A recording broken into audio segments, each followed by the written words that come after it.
Attention, cette vidéo ne constitue en aucun cas un conseil financier. Faites toujours vos propres recherches avant de prendre une décision. Ce que je partage ici reflète uniquement mon opinion, basée sur mes analyses et indicateurs personnels. Le trading, qu'il s'agisse de crypto-monnaies ou d'actions, comporte des risques, y compris des pertes financières potentielles. Investissez avec prudence, merci de trader de manière responsable. Bonjour à tous et bienvenue sur ma chaîne. Aujourd'hui, on va aussi parler des altcoins, parce que ça y est, la guerre des altcoins est lancée. Vous allez comprendre exactement ce que je veux dire. Forcément, les altcoins, ça fait depuis longtemps qu'ils essaient d'exister, mais là, ces derniers jours, il y a eu vraiment de très grosses nouvelles, comme par exemple la société financière Wall Liberty de Trump dépense 6,4 millions de dollars en crypto-monnaie. Quand on regarde plus précisément, donc ce qu'ils ont fait, c'est 1,41 million pour acheter Move, 5 millions pour acheter du WBTC, 2221 ETH pour les passer dans du stacking, et il y a 5 millions qui sont partis chez AAVE. Donc justement, c'est extrêmement intéressant.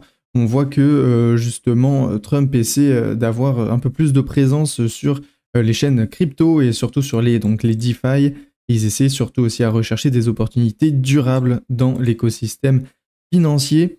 Et donc ça, c'est extrêmement intéressant. On voit que il y a de plus en plus d'institutions qui s'intéressent aux altcoins. Par contre, vous remarquerez quelque chose, c'est qu'il a juste swap des ETH et qu'il n'en a pas acheté des nouveaux. Donc, est-ce que le ETH, justement, Ethereum, va rester toujours en tête? On verra ça, bien évidemment, dans les prochains jours, voire prochains mois.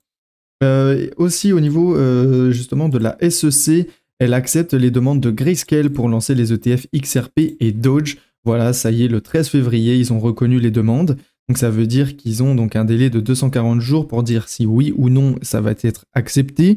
Donc voilà, ça ne veut pas dire que ça a été accepté, mais par contre c'est toujours un pas en avant pour des ETF altcoin et donc XRP et Dogecoin. Donc c'est assez intéressant de voir l'évolution du Dogecoin. Si justement les ETF sont acceptés, c'est extrêmement bullish pour les deux. Il y a aussi un autre ETF XRP qui a été reconnu par la SEC, c'est justement 21 Shares, voilà, qui ont aussi déposé leur demande et qui a été accepté, donc comme quoi ils l'ont bien reçu.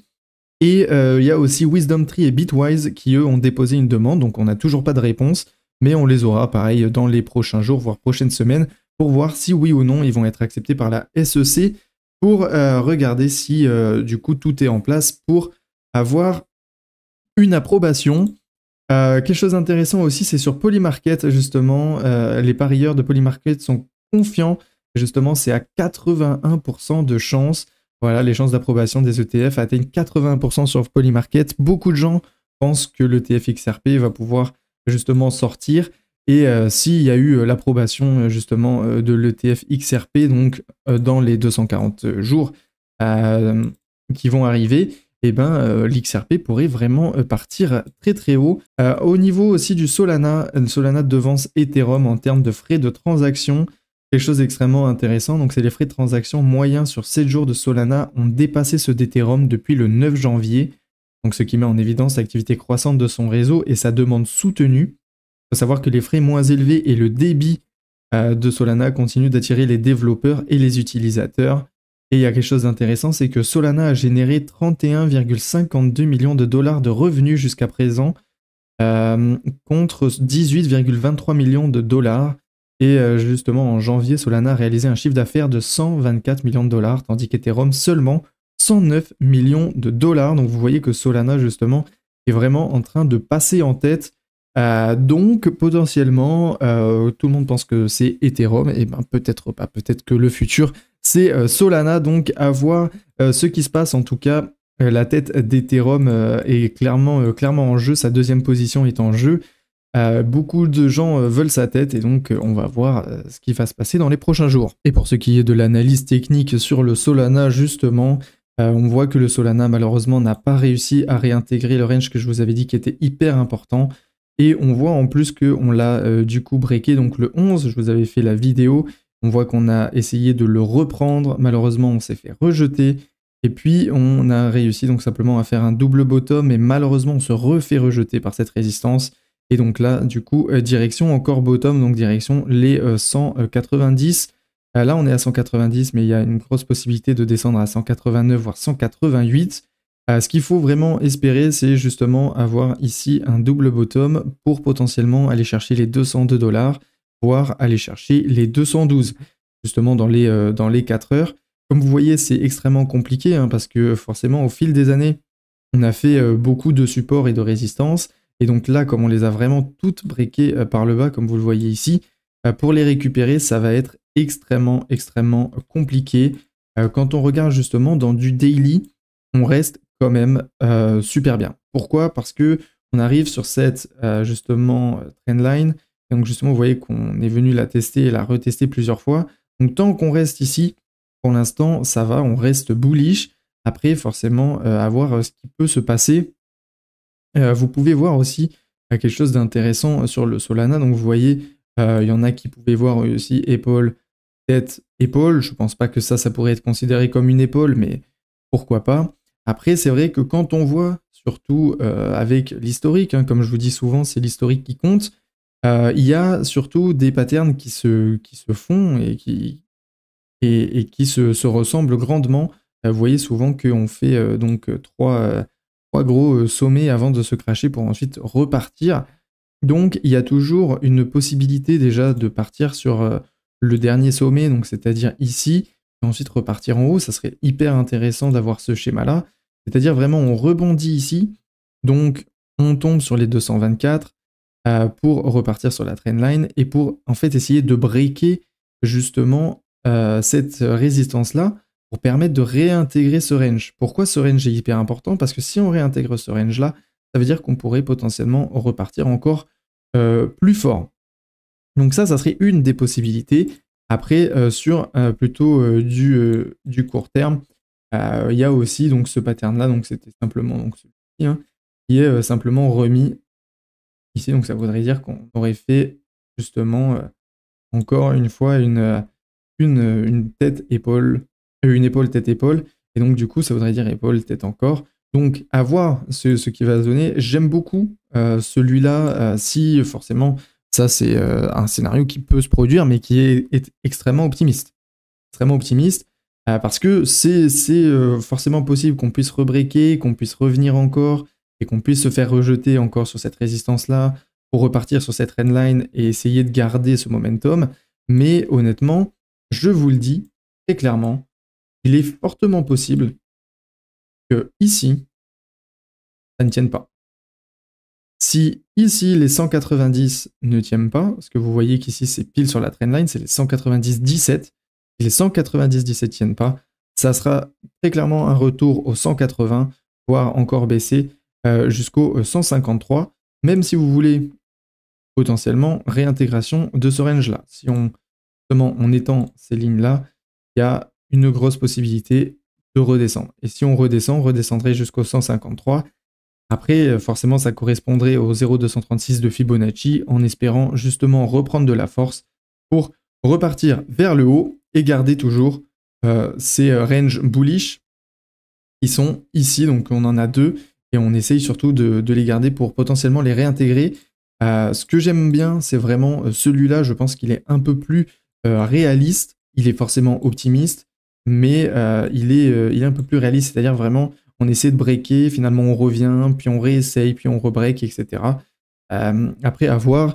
Le Solana, vous pouvez quand même voir justement avec les news que je vous ai dit juste avant, qu'il est extrêmement bullish. Donc, à voir ce qui se passe. Il y a de plus en plus de monde qui utilise Solana, il y a vraiment beaucoup de gens qui croient en ce projet, et donc pourquoi pas partir encore plus bullish, mais justement il faut surtout ne pas dépasser les 189, ou en tout cas les 190, parce que là vous voyez, hein, justement on arrive à garder ça, et vous voyez que c'est la dernière fois on était à 188, on a réussi à clôturer au-dessus des 190, donc c'est parfait, et justement sur celle du daily. Et là, il faut vraiment le garder pour tenter potentiellement donc, de faire un double bottom, et potentiellement repartir, ou alors simplement bottom et repartir vers le haut au 202 et potentiellement 214. Donc à voir ce que ça va donner sur le Solana sur le long terme. Mais en tout cas, aujourd'hui, on est très clairement sur une tangente, à voir ce qui va se passer. On a vu aussi qu'il y avait pas mal de news sur le Dogecoin. Donc le Dogecoin, il est là, il est tout beau, il est tout frais. Donc comme vous voyez, le Dogecoin, il a quand même un peu recover de son RSI qui était extrêmement bas. Donc vous voyez que là, on est en train de pousser vers le haut, ce qui fait du coup ce rounding bottom pile donc sur un range qu'on avait déjà créé depuis pas mal de temps, hein, depuis septembre 2024. Et donc justement, on fait justement ce rounding bottom sur ce support-là. Donc à voir si potentiellement on peut refaire un double bottom. Pourquoi je dis souvent double bottom?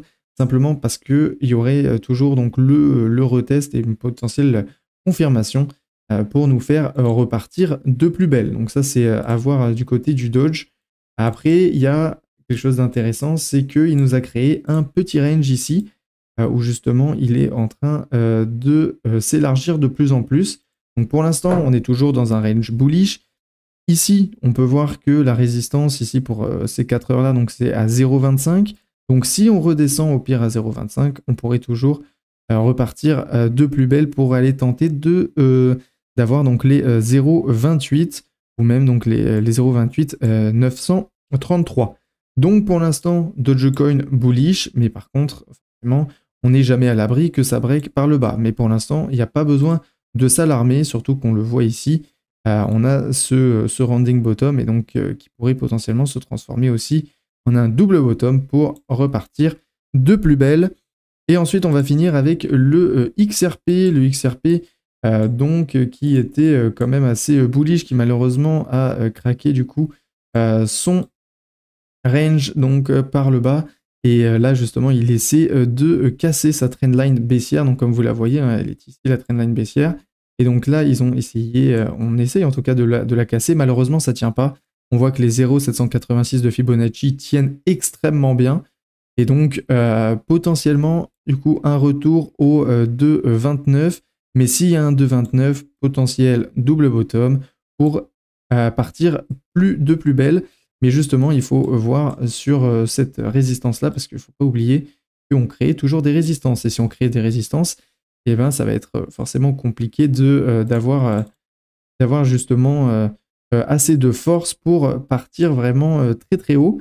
Quelque chose d'intéressant, c'est forcément le cross-bull, hein, mais comme je vous ai dit, le cross-bull ne veut pas forcément dire qu'on va partir tout de moon. Ce qui est intéressant quand même, c'est justement au niveau du RSI. Vous voyez qu'on a breaké la trendline baissière au niveau du RSI. Donc là, ici, très probablement, on est sur un retest. Donc c'est-à-dire on break, on reteste, soit il y a une confirmation ou pas. Après, c'est un RSI. Donc généralement, il y a toujours un retest du coup de la trendline. Donc il y aura surtout une petite baisse. Mais après, il y a un potentiel du coup pour repartir de plus belle. Et si on passe justement, si on arrive vraiment à monter vraiment plus haut et même à aller justement dans la boîte de retracement, et ben, ça pourrait du coup correspondre à ici le rounding bottom encore une fois, qui correspondrait au double bottom, et puis ensuite on break, et après même potentiellement réintégrer le range ascendant qu'on avait déjà créé auparavant. Donc là, comme ça, je vais vous le faire ici, et donc potentiellement avoir une résistance au 3,60. Pourquoi pas, hein. Après, il y a forcément les résistances intermédiaires, hein. Ne pas oublier les 3,08 $ ici qui sont des résistances intermédiaires. Mais en tout cas, l'objectif ici, surtout du XRP, ça serait double bottom pour justement casser les 0,786 de Fibonacci, donc les 2,78. Et si on casse les 2,78, on pourrait justement partir au 3,40.